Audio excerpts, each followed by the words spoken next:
Assalamualaikum warahmatullahi wabarakatuh. Bertemu kembali dengan saya Adwan Ardiansa dalam channel YouTube Adwan Ardiansa Official. Hari ini saya ditemani oleh Bang Firman atau BF. Beliau adalah pemerhati budaya dan mantan aktivis penggerak di masanya. Karena beliau ini sudah termasuk orang yang sepuh, kita bisa anggap, dengan berbagai macam perjalanan panjang, perjalanan politik, bahkan sampai di titik sekarang. Sebenarnya beliau ini dahulu yang saya kenal ini, beliau ini salah satu orang kesayangannya dari almarhum Babe Ridwan Saidi. Artinya kita kenal Babe Ridwan Saidi seperti apa. Beliau salah satu orang kesayangan, bahkan murid tercintanya Babe Ridwan Saidi. Sehingga penting kiranya kita kulik bagaimana pandangannya, kita kulik bagaimana pemikirannya tentang konstelasi pilkada hari ini, terkhusus karena ini pilkada serentak, Bang. Kita bahas secara menyeluruh tentang dinamika di setiap wilayah, terus sosok pemimpinnya seperti apa. Kita akan mengupas pemimpin yang seperti apakah yang seharusnya menjadi pemimpin yang memang itu dipilih oleh rakyat, bukan ditentukan oleh partai politik. Partai politik bukan sebagai penentu untuk seseorang ini menjadi pemimpin, tapi partai politik cukup untuk menjadi penyedia untuk rakyat memilih pemimpin yang sebagaimana menjadi keinginan rakyat. Nah, kita bahas satu-satu ya, Bang ya. Karena kita bicara hari ini politik, pilkada, kita sedikit santai, Bang.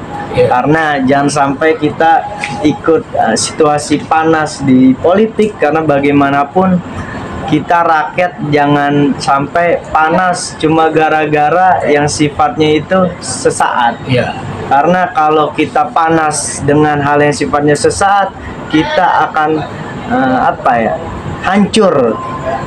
Gitu, Bang. Kita ini pilkada ya. Pilkada, Bang. Ini kita mau bahas pilkada mana nih? Oke, kita bahas Jakarta. pilkada Jakarta dulu, Bang. Dikarenakan hari ini kan keterkaitan Koalisi Indonesia Maju ini ingin menambah keterkaitan dengan partai yang ada di KIM, Bang. Dengan KIM, sebutannya itu KIM Plus, Bang. Dimana di situ Koalisi Indonesia Maju, partai-partai yang ada di dalamnya berkeinginan untuk partai di luar KIM ini untuk bergabung dalam mengusulkan calon kepala daerah di setiap daerah, agar rakyat ini nggak usah bingung dalam memilih, Bang. Cukup dipilih oleh partai KIM Plus, lalu rakyat udah lo pilih aja nih, dengan bisa melawan kotak kosong atau calon boneka. Hari ini kan kita Kotak kosong atau calon boneka. Calon ini boneka. Oke, menarik juga nih. Karena memang arahnya mau ke situ, Bang. Kayak contoh DKI Jakarta. Ridwan Kamil yang tadinya digadang-gadang maju di Jawa Barat, dikarenakan memang basic wilayah dia ada di situ. Beliau mantan gubernur Jawa Barat, mantan wali kota Bandung dengan elektabilitas di atas 50%. Bagus. Sudah cukup dong, Bang, untuk maju di Jawa Barat. Itu salahnya di mana? Namun pada akhirnya Golkar yang tadinya bersikuku untuk mencalonkan Ridwan Kamil di Jawa Barat, akhirnya luluh Pindah ke Jakarta. Nah, dapat dikatakan Ridwan Kamil ditaruh di Jakarta, Bang. Tadinya bersikuku. Kemarin itu Golkar sudah memberikan rekomendasi atau surat tugas kepada Deddy Mulyadi untuk maju di Jawa Barat, Bang. Sedangkan Deddy Mulyadi kan kita tahu kader Gerindra. Ya sekarang Kan kalau Dia pada di akhirnya Golkar, kalau pada akhirnya Deddy Mulyadi diajukan di Jawa Barat, lantas Ridwan Kamil mau dibawa kemana? Ini kan pasti sudah barang tentu ya, track terakhir Ridwan Kamil ini kalau tidak jadi menteri pasti jadi calon gubernur ya, terkhusus di DKI Jakarta. Kita bedah, Bang. Sebenarnya Ridwan Kamil tuh menurut Abang sosoknya pas nggak untuk memimpin Jakarta? Oh, pas banget gitu kan. Ridwan Kamil track recordnya bagus. Latar belakangnya dia kan insinyur ya. Insinyur, teknokrat. Artinya Ridwan Kamil itu dia jadi wali kota Bandung sukses. Jadi gubernur Bandung juga bagus. Jawa Barat. Sorry. Jawa Barat nggak korupsi. Buat ke Jakarta bagus. Jawa Barat ke DKI kan nggak jauh. Ya jauh, Bang, cuma ya kalau jalan kaki 20 hari lah. Ya dia memang pantas. Cuma alangkah lebih pantasnya Ridwan Kamil jadi menteri, Bang. karena dia udah bangun kota udah oke gitu. Ya udah bangun negara aja, Benar. bangun negara gitu. Ngapain lagi bangun kota gitu? Masih yang lain gitu loh. Itu lebih kalau menurut saya ya. Ini menarik loh Bang, karena sorotan media ini seakan-akan Ridwan Kamil dipersiapkan skocinya untuk di Jakarta Bang. Tapi kalau Abang bilang Ridwan Kamil bakal jadi menteri, wah statement Abang luar biasa nih. Karena tidak terpikir Ridwan Kamil ini bakal dijadikan menteri Bang. Iya enggak, ini kan cuma analisa saya nih. Analisa saya Ridwan Kamil bagus jadi Menteri. tapi juga tidak tutup kemungkinan dia bisa jadi gubernur DKI dan pantas juga. Pantas juga, dan dia juga kan punya pendukung juga di DKI banyak. Elektabilitas dia hari ini 13% Bang. 13%. Di DKI Jakarta nomor satunya ada Anies Rashid Baswedan di angka 39%, di bawahnya Ahok. Setelah itu ya Ridwan Kamil di 3 besar. Ini kan oke, persoalan pilkada ini terkadang ini kan agama dibawa-bawa. Padahal ada orang yang lebih bagus, cuma punya pendukung yang secara konteks agama aja udah kacau tuh, kayak gitu kan. Nah ini kita kadang-kadang berbangsa masih belum ikhlas, masih memandang ABC-nya agama, suku dan bangsa. Kalau dia pantas untuk membangun bangsa ini atau kota ini, latar belakang yang tadi Anda bilang di apatah lagi gitu Ridwan Kamil gitu kan. Memang Ridwan Kamil ini kan dikenal sebagai sosok yang humanis Bang. Humanis, Sosok yang friendly lah. Artinya kita kan Gen Z ini kebanyakan hari ini sebagai ya orang yang punya banyak apa ya bahasanya peran untuk di pilkada Bang, karena presentasenya itu Gen Z itu hampir di angka 50% lebih Bang. Apa yang ada di setiap daerah ya. Artinya Ridwan Kamil ini secara branding ke Gen Z ini cukup diminati Bang, dengan backgroundnya beliau seorang teknokrat, beliau seorang yang pernah membangun kota Bandung, beliau yang pernah membangun kota Jawa Barat, beliau Jawa Barat. Menurut saya memang beliau itu tidak disalahkan atau tidak dihindari akan lenggang ke Jakarta, cuman yang menjadi persoalannya ini kan ada kong kali kong di dalam internal partai politik Kim Plus ini yang berusaha untuk menjadikan Ridwan Kamil ini dengan siapa nih? Dengan siapanya ini? Ada sebuah unsur pemaksakan atau dipaksakan? Nah, atau ada hal yang sifatnya oke, Ridwan Kamil lu untuk menangin si A, lu harus berpasangan dulu ya kan. Setelah ini lu gua tarik deh. Ini dia, kalau udah bicara politik sih biasa saja. Norma-norma itu nggak ini. Bahkan yang kalah bisa jadi menang kan politik kan. Keko Hasan juga ya, tidak untuk kemungkinan pasang itu berpengaruh. Jadi itulah keadaan politika negara kita pada saat ini. Pasang itu berpengaruh. Ya dari zaman tahun Orde Baru juga pasang itu sangat berpengaruh. Artinya dapat dikatakan bahwasannya di Jakarta ini akan ada tangan penguasa yang berusaha untuk mengendalikan bisa saja di pilkada. Oh bisa saja. Tapi terlepas dari itu semua, kita punya moral nggak gitu. Misalnya si A anaknya pejabat, dia merenung, dia punya moralitas nggak? Oh gue pantas atau nggak jadi wakil gubernur atau gue jadi gubernur? Kalau dia merasa diri dia belum pantas, jangan dong jadi paksain gitu. Jangan mentang-mentang bapak gue presiden misalnya gitu. Terus lantar gimana aja, nggak gitu juga. Dan perlu diingat kota Jakarta ibu kota yang lepas dari seribu kali maaf, tidak lepas dari kalangan agamis cukup berperan, ulama juga cukup berperan, kayak gitu. Artinya siapapun Anda yang memajukan, kalau Anda punya moralitas, tanggung jawab, kredibilitas yang memang bisa dipertanggungjawabkan, ini nggak jadi masalah walaupun Tuhan siapa nggak jadi masalah. harusnya integritas didepankan ketimbang elektabilitas, Bang. Sebenarnya seperti itu. Dan moralitas menjadi landasan seseorang ini untuk pantas atau tidak pantasnya, gitu kan. Ya sekarang kan bicara hari ini sebenarnya dalam politik pragmatisme yang hari ini sedang terjadi, Bang. Moralitas itu udah nggak ada, Bang. Itu bullshit ya. kita bicara moral. Kalau secara moralitas, ya, yang pantas jadi gubernur Jakarta anak Betawi. Suku Betawi nggak pernah tuh siapa? Ali Sadikin orang Bandung. Bukan Betawi dia. Bukan Betawi, tapi pada saat itu kan dia adalah itu berhasil dan bagus. Kalau Fauji Bowo, oh iya dia deket, dia masih inilah, antara Betawi gabungan gitu, Betawinya campuran. artinya kita di sini nggak ngebicara Sara enggak. Cuman Jakarta ini memang identik di situ apa ya? Mayoritas itu pribuminya Betawi ya, bang, sukunya ya. Tapi kan udah kemana-mana Betawinya itu, udah kemana-mana. Ya ada aja Bekasi kan gitu kan. Iya, cuman memang ya bicara Jakarta secara suku dan budaya sebenarnya orang asli Jakarta udah pergeser, bang. Iya. Ke pinggiran Jakarta. Saya pernah waktu itu investigasi di orang Matraman. Saya tanya, beliau udah rata-rata udah bukan situ, bang. Iya. Rata-rata Cina segala macam lah yang ada di situ. Artinya Jakarta ini sudah bukan lagi menjadi apa ya mayoritas Ya, di apalagi kan situ. dibangun apa reklamasi ya apa semua kan. Itu juga Artinya Jakarta juga kan. Artinya memang Jakarta ini sudah menjadi tempat yang apa ya, wadah untuk seluruh elemen, Iya. untuk Dari segi seluruh ekonomi suku, ya.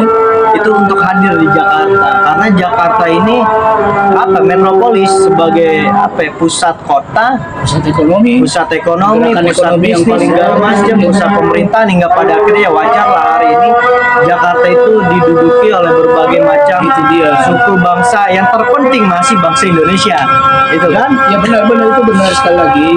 Yang tadi kan kembali lagi tuh masalah Ridwan Kamil ya. Ya, Ridwan. Bagus, terus wakilnya gitu kan, terus apakah boleh gak sih gitu kan, kan tadi saya bilang siapapun Anda, mau anak siapapun, kalau memang kredibilitas punya kemampuan untuk memimpin kota Jakarta ya nggak jadi masalah. Usia buat saya nggak jadi patokan. Berapa banyak yang jadi gubernur atau wali kota usianya cukup tapi bejat dia bejat aja, korupsi ya korupsi aja. Usianya cukup tapi otak tidak cukup. Otaknya nggak cukup, perasaannya nggak cukup, moralitasnya nggak ada. Korupsi kan orang yang nggak punya moralitas. Iya. Dan gilanya lagi sekarang di pilkada yang pernah korupsi nyalonin diri. Itu. Ini kan teramat sangat nggak punya moral itu, nggak punya malu gitu. Kayak nggak ada figur lain. Terus apakah tidak boleh? Kalau saya sih bukan tidak boleh, kurang pantas saja sih. Lu pernah korupsi kok mau nyalonin diri. Iya. Lu mau bertobat tak usah jadi pemimpin. Iya, benar. Tak usah jadi maju lagi di pilkada, mau ngapain lu pernah korupsi kok, pernah ngecewain rakyat kok. Karena memang gini Mau juga, tampil lagi sih gitu. para politikus hari ini tuh pinter, bang. Dia tahu rakyat ini sebenarnya yang dibutuhkan itu bukan Pemimpin. pemimpin, tapi lo bawa uang, lo bawa sembako, selesai di situ kan. Terserah pada akhirnya nanti siapapun yang jadi di setiap Iya daerah, setiap sama wilayah, kemarin gitu. kan pemilihan dewan Pileg, tuh. pileg. Cuma jujur lah ya, yang pakai duit dan itu nggak bisa Hindari. ditutupi, dan itu memang kenyataan seperti itu. Tapi mau dibilang apa, memang yang akhirnya kan waktu zaman era baru kan menjadi anggota DPR kan nggak seperti sekarang, rakyat si caleg nggak ngeluarin duit miliaran, cukup dengan partai aja bergeningnya gitu kan. Jadi gubernur, presiden yang ngangkat, lu nggak ngeluarin seperti yang sekarang kan. Tinggal mana sih yang lebih bagus, ya kalian lah sebagai rakyat yang memilih gaya orde baru atau gaya yang sekarang. Yang gaya sekarang duit lebih banyak juga, tapi ya kembali lagi lah, karena kita ini kan baru dari era reformasi, katanya demokrasi nih gitu, nggak jelas juga demokrasi apa sih gitu. Iya kan, nggak, kita nih ibarat anak kecil baru bisa jalan mau berlari. Oh demokrasi apa nanti? Kalau kita berdasarkan Pancasila kok. Iya kan? Udah Pancasila. Itu udah jelas tuh dasar negara tuh. keluaran, kemanusiaan, persatuan, keadilan. Ya kan, kayak kan dipimpin keadaan sosial gitu, ini yang bagus susah. Tapi nilai-nilai itu sudah hampir sirna. Dikarenakan memang hari ini bicaranya partai politik seakan-akan menjadi pemegang kendali penuh terbentuknya hegemoni kekuasaan di negara kesatuan Republik Indonesia. Sedangkan kalau kita menganut sistem demokrasi, kita ketahui bersama bahwasannya demokrasi itu demo dan kratos, artinya kejayaan sebuah negara, kejayaan sebuah kota itu ada di tangan rakyat. Tetapi hari ini rakyat seakan-akan tidak dilibatkan dalam hal penentu siapa yang nantinya akan menjadi pemimpin dia, tapi rakyat hanya disajikan orang-orang yang menjadi wayang pada akhirnya. Sekarang setiap pemimpin atau yang calon-calon pemimpin kan harus punya cukup.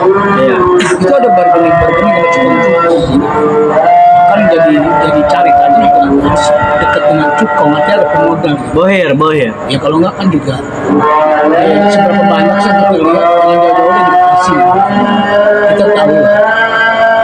Maka ya udahlah, kita terima aja, kembali lagi ke rakyat lah. Siapa lu mau iblis kayak yang dipilih, mau setan belang kayak mau orang baik kayak, udah terserah rakyat aja. Sekarang jangan pilih atau cari orang yang jujur, yang enggak.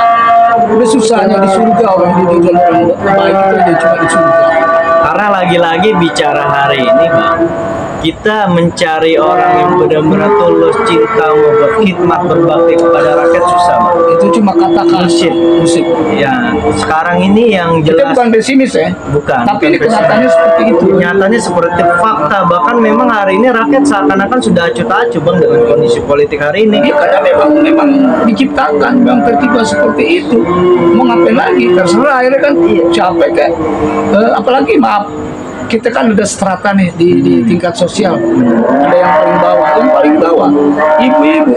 Gua nggak mikirin gimana gua cara besok masak. Nah itu Gitu. Dia nggak mau mikirin. Setan lagi iblis. Menjadi manusia ngasih duit, pilih saya dipilih. iya. Karena bicara hari ini jujur teman-teman semuanya, karena masyarakat di bawah itu yang terpenting bagaimana caranya gue bisa makan, anak gue bisa sekolah, gue sakit bisa berobat. Bicara urusan yang sifatnya itu udah Siapa mimpin dia nggak tahu peduli. sudah masa bodoh. Kecuali Karena orang yang punya kepentingan ya. nah karena Bicara tentang kecuali orang yang memang pada akhirnya ya kita banyak lah melihat di beberapa channel orang yang berkuar-kuar karena memang dia tidak diakomodir. Bos, bicara hari ini politik fair-fairan aja. Lu hari ini sebagai oposisi karena kalau tidak diakomodir kok sebelumnya juga lu ada di dalam Iya, kok. itu dia kan kita lihat perjalanan ketika jangan jauh-jauh. Kemarin Jokowi dilulukan. Ketika ada beda pandangan, akhirnya berseberangan. berseberangan. Ini kan kalau menurut saya ini juga kurang elegan. Kenapa sih? Ini persoalan juga, persoalan bangsa juga. Jadi sekarang maaf, rakyat bawah sih nggak ngerti nggak elegan atau enggak masa bodoh. Jadi pemilik sebenarnya juga susah mikirin kayak Jakarta nih, mikirin apalagi sekarang metro lah udah reklamasi, ada kelompok-kelompok orang-orang yang berduit gitu. Terus Iya, penduduk aslinya sudah tersingkir. Minimal gitu loh, minimal bagaimana caranya ada sebuah cagar alam di Jakarta budaya gitu yang sekarang juga tidak mewakili. Menurut saya tuh cagar alam Betawi yang di Setu Babakan juga nggak mau mewakili gitu. Karena memang gini juga, pembicara hari ini bullshit lah. Lo jual-jual nama rakyat, lo jual-jual nama warga, lo jual-jual nama masyarakat untuk kepentingan lo. Lo teriak-teriak, gue benci gue ini, lu tuh nggak mencerminkan apa yang dirasakan sama. Lu punya mobil, lu rumah gede, lu rumah bagus, lu makan enak kok. Yang lo jual-jual orang yang nggak pernah makan tiap hari. Itu dia kan yang jadi masalah itu. Terus apalagi yang lebih parah kalau agama di bawah-bawah. Nah, Ini yang kacau. Ada seorang, katakanlah dia bisa memimpin dan berani dan tegas, korupsi disikat, beda pandangan, beda agama, udah itu nggak bisa tuh. Kan kayak gitu. Ini penyakit lama yang pertama. iya, soalnya yang namanya orang hari ini ada di elit itu bang, jujur ya, kayak para pengajar, saya tidak mau menyebutkan nama, cuman banyak lah yang dia berkoar-koar seakan-akan paling idealis, seakan-akan paling mencintai rakyat, benar segala macam, padahal dia itu memakai nama rakyat untuk keuntungan diri sendiri bang. Itu dijelas lah. Lebih jelas politisi hari ini dia artinya bersih tegang dalam arena pertandingan politik kan. Tapi di gini, sorry, kalau dibicara politik sih sah-sah aja lah. Karena memang politik kayak begitu. Nggak ada lawan yang atau teman yang abadi, nggak ada lawan yang juga abadi. Sekarang lawan bisa jadi kawan, sekarang lawan bisa jadi lawan juga seperti itu. Artinya udahlah, dibilang nggak sehat, dia memang nggak sehat. Biarin aja, sekarang terserah rakyat memilih, bebas saja memilih siapapun gitu kan. Gitu aja sih, sebab bukan kepentingan rakyat ini, kok semua bukan kepentingan rakyat, kepentingan politik, kepentingan partai yang ada seperti itu. Tapi mengatasnamakan rakyat. Atas nama rakyat. Oke, kita kembali ke topik bang. Tadi Ridwan Kamil sudah clear. Nah, sekarang kita ngebahas Anies nih bang. Kenapa tuh Anies? Anies kan lagi-lagi ini berambisi dirinya ini pingin jadi gubernur kembali di Aduh, DKI. ya nggak jadi masalah. Setelah kalah di Pilpres presiden, ini saya bingungnya kok PKS mau sih bang, maksudnya ditunggangi Anies untuk bahasanya meloloskan Anies di setiap konstelasi perpolitikan itu gimana sih bang? Iya, kan kembali lagi kalau dibicara politik sah-sah aja dong, boleh-boleh aja. Cuma kan logika berpikir kita yang sehat, dia jadi presiden kalahkan tuh. Kalah. Artinya sebagian besar rakyat Indonesia tidak memilih dia. Terus di Jakarta kemarin memimpin apa? Track record yang paling menarik yang dibanggain sama Anies. Trotoar jalanan enggak juga. Bahkan ada isu-isu miring juga kan. Tapi nggak juga jadi masalah juga kalau Anies mau dimajuin. Kita lihat aja nanti rakyat. Yang penting jangan bawa-bawa agama gitu aja. Agama jangan dijadikan kendaraan, jangan jadi alat untuk memenangkan lo gitu aja. Ya jangan sampai pada akhirnya agama ini menjadi pijakan untuk dia meloncat ya bang. Iya, jadi kendaraan itu yang parah itu. Agama itu di atas dari semua hal, apalagi politik yang di dalamnya itu banyak tipu daya. Iya. Jangan sampai pada akhirnya kita mengorbankan umat, mengorbankan rakyat, mengorbankan masyarakat yang katanya kita cintai. Inilah dengan membawa agama. Inilah tokoh-tokoh agama sebenarnya, di tokoh-tokoh agama yang berperan atau para pemuka-pemuka agama, khususnya minoritas. Kadang-kadang kan mendoktrinitas umatnya tuh dengan slogan atau doktrinnya yang sangat-sangat kadang-kadang sebenarnya ini kan lu memilih gubernur apa milih sebuah organisasi apa sih gitu. Kalau memilih gubernur atau pemimpin kan bebas, lu mau dari agama mana bebas saja. Nah, pemilihan kepala daerah ketika dia mampu tidak korupsi ya boleh aja. Tapi kan sekarang susah juga sih bicara korupsi, nggak bisa dihindarkan karena udah menjadi budaya laten bang. Budaya laten itu nggak yang memang siapa mestinya malaikat loh yang mimpin kali ya. Malaikat atau orang-orang yang nggak butuh dunia gitu, tapi susah juga lah. Susah. Di akhir zaman sekarang ini kita mencari pemimpin yang ideal. Susah. Ada yang ideal, nggak ada yang ideal. Udah sekarang partai politik yang milih, bukan rakyat. Ya kan, bukan rakyat yang milih. Artinya yang jagoin si A jadi pemimpin kan partai politik, baru rakyat disuruh pilih ya. Gitu. Nah rakyat ngelihat dong, gue dikasih duit nih. Umumnya juga kayak gitu, udah umum, nggak perlu ditutup-tutupin. Walaupun ada sih yang memilih secara gue walaupun nggak pakai dikasih duit gue pilih si A. Gitu loh. Tapi sebenarnya gini loh bang, Anies itu track recordnya bagus loh bang. Bagaimanapun gini loh, Anies itu mampu membangun stadion dengan apa ya, dengan nama yang memang pada akhirnya itu bisa diterima oleh dunia internasional. JIS Anies Bermasalah membangun sumur serapan. Iya, bermasalah nggak tuh? Nah, keterkaitan bermasalahnya itu kadang-kadang Isunya kan, isunya. tapi terlepas itu, buat saya bukan jadi ukuran juga tuh. Bangun stadion jadi ukuran dia sebagai pemimpin, enggak, bukan juga itu. Kesejahteraan. Ya artinya kita tetap apresiasi lah Anies bisa membangun stadion, atau kemarin masalah Covid juga. Tapi kadang gini juga, bagus juga. Anies itu kalau saya mendengar Anies berbicara, saya terpana, Bang. Seakan-akan seperti saya mendengar seorang gadis cantik sedang mendongengkan diri saya, Bang. Karena Anies itu manis, Bang, dalam Ya dia kan seorang akademis, dia cocoknya jadi dosen. Karena dia bukan orang lapangan. Ya maaf ya, tidak membanding-bandingkan. Kalau Ridwan Kamil kan teknokrat. Ketika dia ini di lapangan juga bagus gitu kan, kayak gitu. Walaupun ya Anies kan dekatnya sama tokoh-tokoh agama tertentu aja kan, cuma itu doang. Nah, jangan sampai pada akhirnya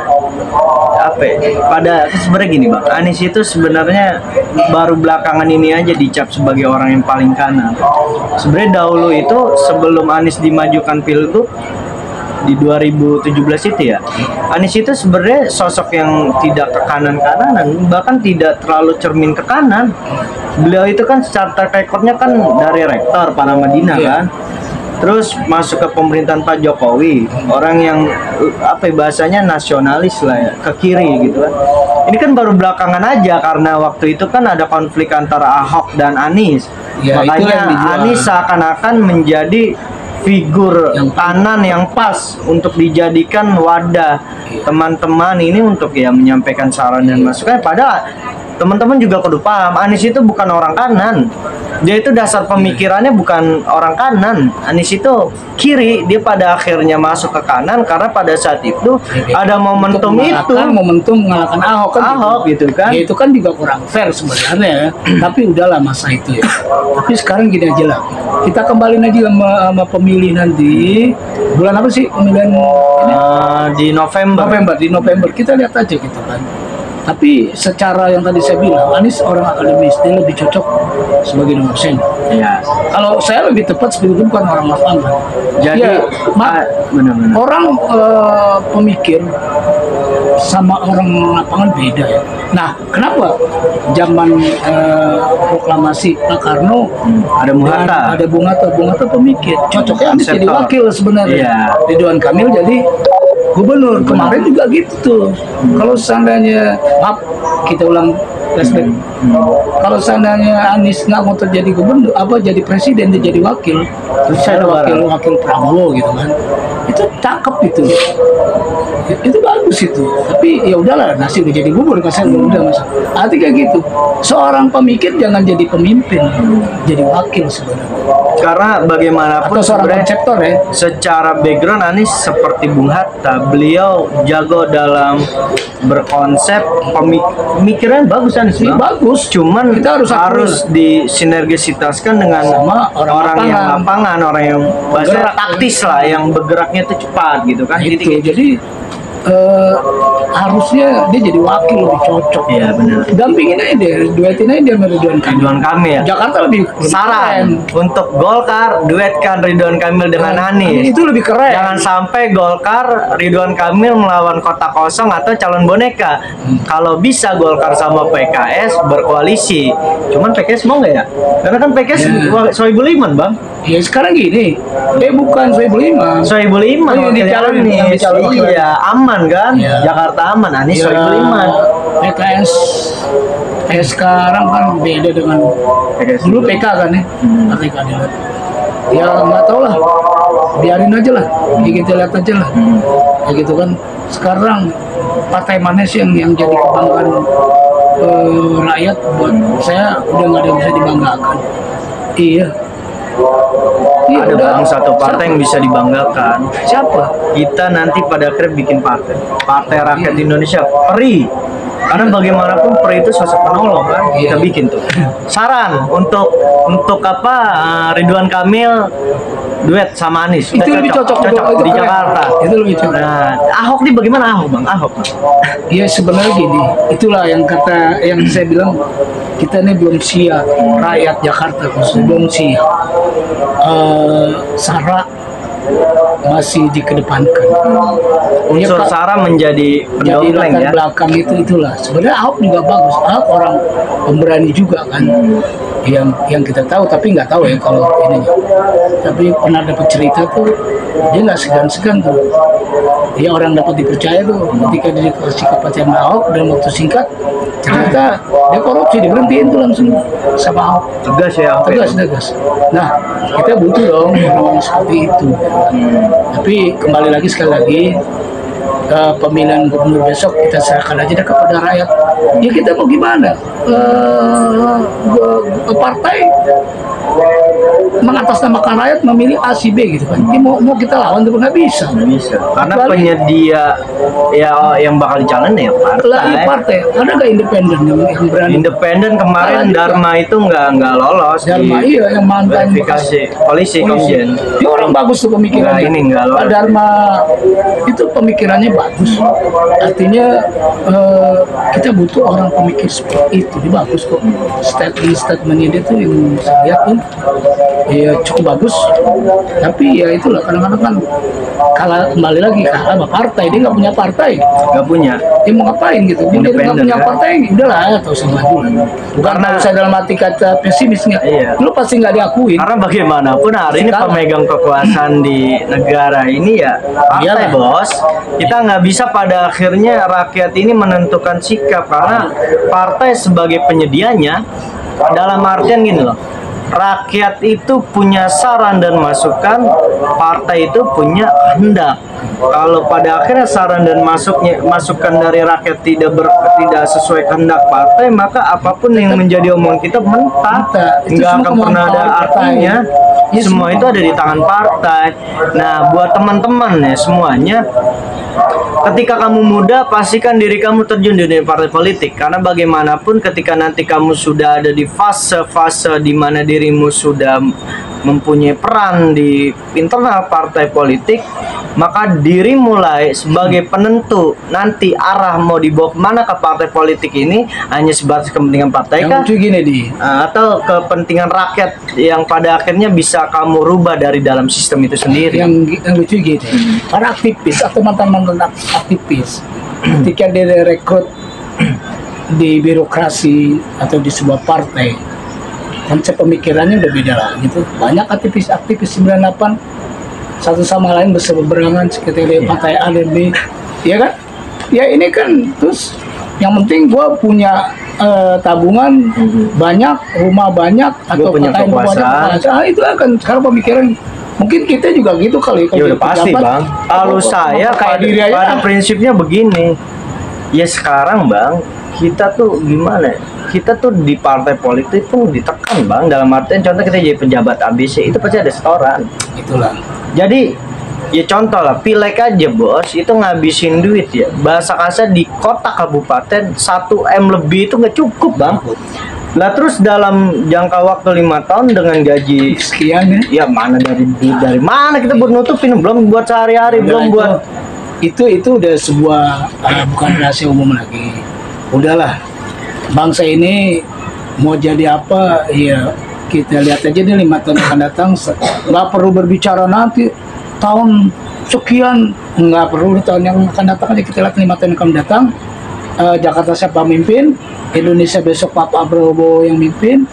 Lihat aja gimana kejadiannya gitu ya. karena memang biaya politik di Indonesia itu kosnya besar, kos Iya. politik di Indonesia itu besar karena memang Tapi kok mau ya karena bagaimanapun enak bang. Jadi begini bang, dulu saya pernah dengar guru saya tuh ngomong begini bang, lo orang susah jangan sekali-kali lo ngelawan orang yang punya uang. Itu betul. Karena lu orang susah melawan orang yang punya uang, lu pasti kalah. Betul. Dan lu orang yang punya uang, jangan sekali-kali lawan orang yang punya kuasa.